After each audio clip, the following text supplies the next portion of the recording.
sort of locked a couple early.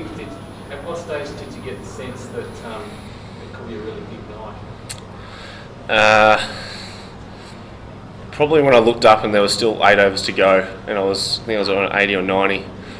I didn't really realise how long there was left. I think I've made that mistake a few times playing the IPL. Just kept going and basically swinging until I was out. But probably played areas that are a little bit smarter tonight. I knew if I missed time when they were going to be going either in the gap or I was able to spend a bit more time with the non-strikers then, I suppose. Had you put yourself up a bit by suggesting a week ago that batting at the top of the order when the field's up and the ball's hard should be easier to score runs, I think? As a post you sent to Aaron Finch? Not at all. Not at all. I was just trying to prove it. So batting at the top of the order, you would welcome that opportunity and chance to get in there when the field's up? Yeah, I actually had a chat to Greg Blewett a couple of days ago, and I was after Finchy obviously hurt his finger. I spoke to him. I said, "Geez, I'd love a crack at the top of the order." And sure enough, a couple of days later, Bull gave me the tap on the shoulder and said I was going to be up the top with him. So I was really excited about it and looking forward to the opportunity. I really enjoy batting at the top of the order in T20 cricket. I find like it's easy to get into your innings. When you're in the middle order, you have to be proactive the whole time, and it seems like if you get up playing a big shot at that stage of the game, it sort of all falls on your shoulders. So at the top of the order, you've got a little bit more freedom to, I suppose, get yourself into the game and yeah, just play pretty normal cricket shots without taking too many risks. You only have to beat 2 guys on the fence, and the way they set fields at the start made it pretty obvious where they were going to bowl. So it made my job a lot easier in the first 6. Is there something you'd like to do a bit more of, even to Victoria and stuff like Adelaide and 50 over cricket as well? Yeah, I would, but most of the teams that I've played in have had very standard openers. They've had guys that, if they're not opening, they're either batting at 7 or 8, or there's no point in probably playing in the middle order. And I suppose with the way I play my shots and can play different areas of the ground, it's sometimes nice in one-day cricket to have that option later on in the innings. And but yeah, batting the top is somewhere I'd love to bat, but most of the teams I've played on, the opportunity's just not there. You said Finchy was talking to you during the drinks breaks, and obviously you were aware of the 156 and couldn't get the strike there in the last over. It was sort of an amusing little sideline there. What was the discussion between you and Travis, I guess, in the last over? Well, I spoke to Travis. I said keep trying to hit him for 6, but I got a hold of him last time. I don't think he knows where to bowl to me. He goes, yep, that's fine. I'll get you on. If I can't hit it for 6, we're getting a single. I said, yep, no worries. And the first one, I pulled up a little bit sore, and then tried to run as hard as I could for 2 the next ball. So, it was at a stage where we have 260 on the board. You know you're probably not going to lose, so you could have a bit of fun out there. And I think we'd put on 120 off about 42 balls or something like that. So it was a lot of fun out there. But I mean, were you sort of hoping you'd get the strike back? Oh, definitely. He'd been telling me at every possible chance that I was going to beat his score, and he said, "You won't get my 16 sixes, but you'll get my score here." And I knew it before I went out there anyway. He's told me about it about 300 times, having to live with him. So had to watch the highlights every day at home. So might have to put something else on his phone now. Obviously been a sort of slightly frustrating year for you, losing your spot in the one-day side recently. What sort of satisfaction does it provide you bouncing back as you have today, and a little bit also on the frustration of the year so far for you? Yeah, it hasn't been all smooth sailing. It started off really well, and then had a bit of a lull through end of January, start of February, and came back really well in the South Africa T20 series, and felt like I did my job well in the T20 World Cup, where I was asked to basically control from, it was like the 11th to the 17th or 18th over to really provide some drive, and felt like I did that job really well the whole way through. And but yeah, West Indies was pretty disappointing. I felt like I was a bit out of luck there. I just couldn't get a break through that, and then to not be on the Sri Lankan Test tour probably hurt the most out of anything. I understood why they dropped me. I have no issues with that. But yeah, the Test tour would probably hurt the most. And how did it feel when you're up in the top end and playing those, games against the development 11 and the A sides, and pull the trees up in that as well? Were you feeling a month or so ago that you're feeling all the way back to the heights you reached a couple of years ago? Yeah, it's pretty demoralising, to tell you the truth. I wasn't really, I wouldn't say focused. I was quite focused for the games. I was ready to go, but it was pretty hard to get yourself up for those games from where I was at the start of this year. Having that innings at the MCG, and thought 2016 was going to be my year to break open world cricket, and then to sort of just drop off completely, I suppose, in the one-day format was really disappointing. That New Zealand series really hurt me a lot, and yeah, to probably do quite pitiful by my standards in the A series all the way through.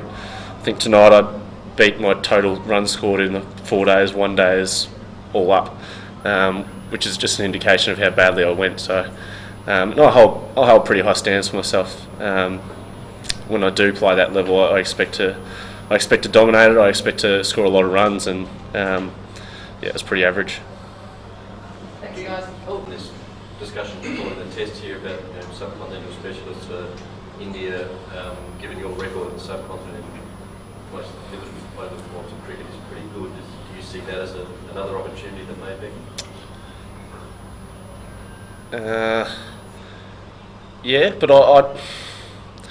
I'd like to think on the back of my 4-day form in Australia, I don't think it should matter where my tests are played.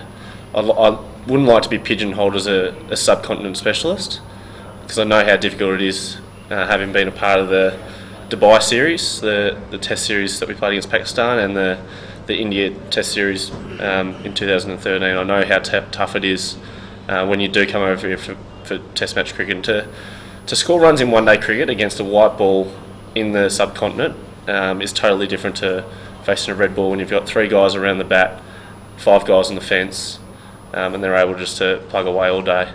It doesn't matter how many reverse sweeps before you hit, they're still going to be around the bat as soon as you try and defend one will. Yeah. So on the back of that, I'd like to be picked in Australia. Thanks, guys. T20 තරඟේ තරඟ සහ විශාල බලාපොරොත්තුයන් හිටිය දේශාන්ගේ අවසන් තරඟේ අවසන්වන්ත ආකාරයෙන් පරාජයට ලක් වුණා. මේ පරාජයක මොකක්ද කොහොමද දකින්නේ, මොකක්ද මේකට හේතුව කියලා හිතන්නේ?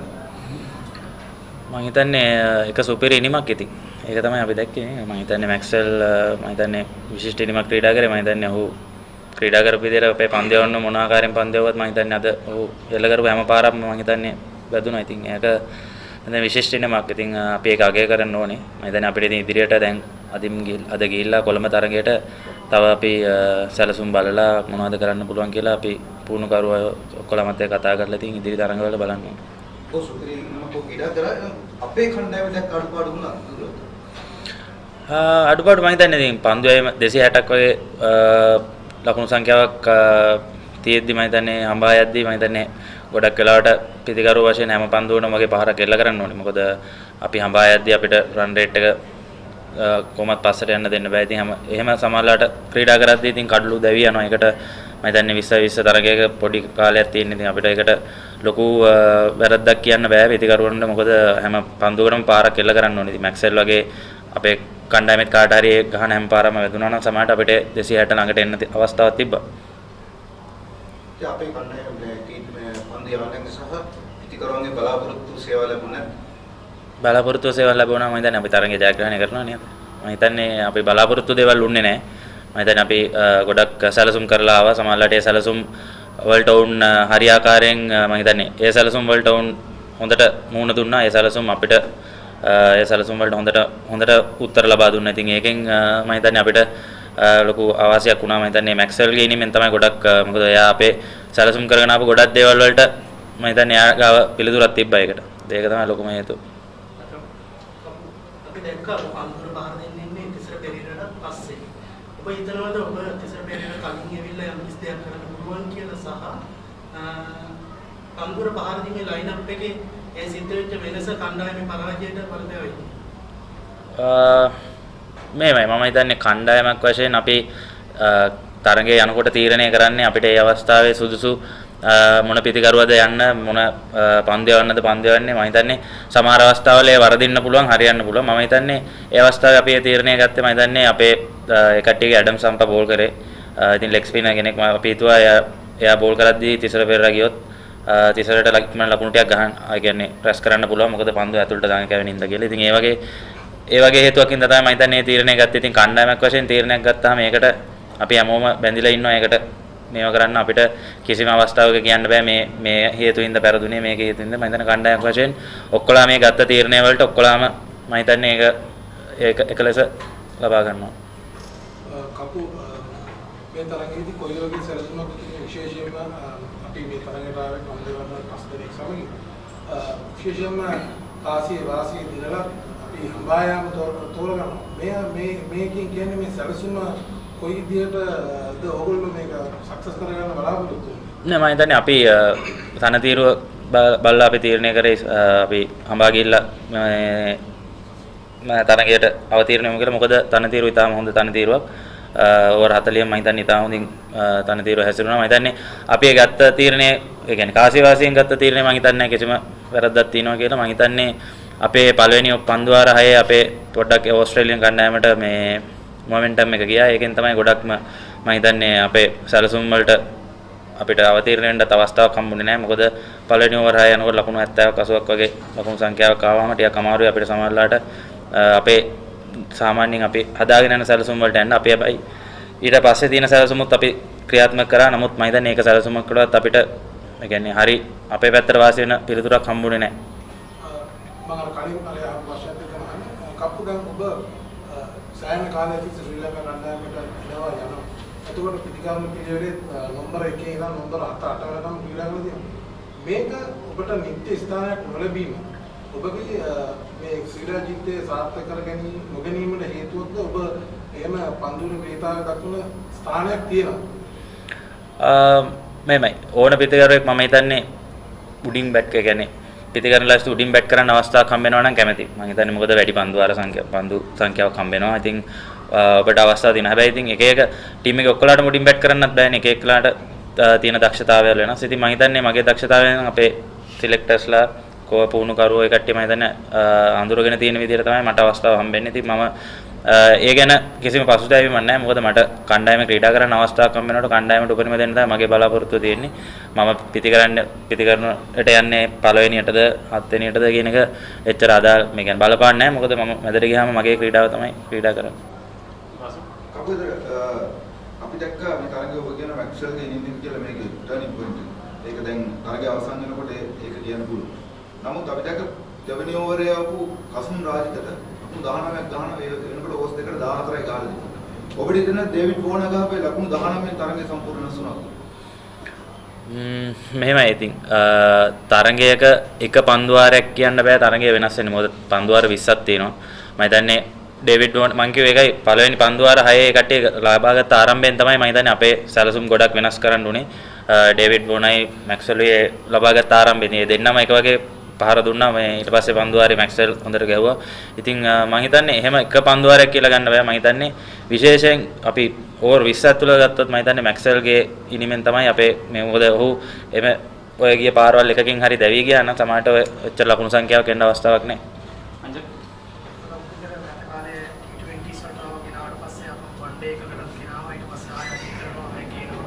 ඒ වගේ ඉන්නවන් ටෝක් වෙද්දී ඔයාට අස්තවීමක් තියෙනවද අක්කරි කොයි වගේ ෆීලිං එකක් තියෙනවද?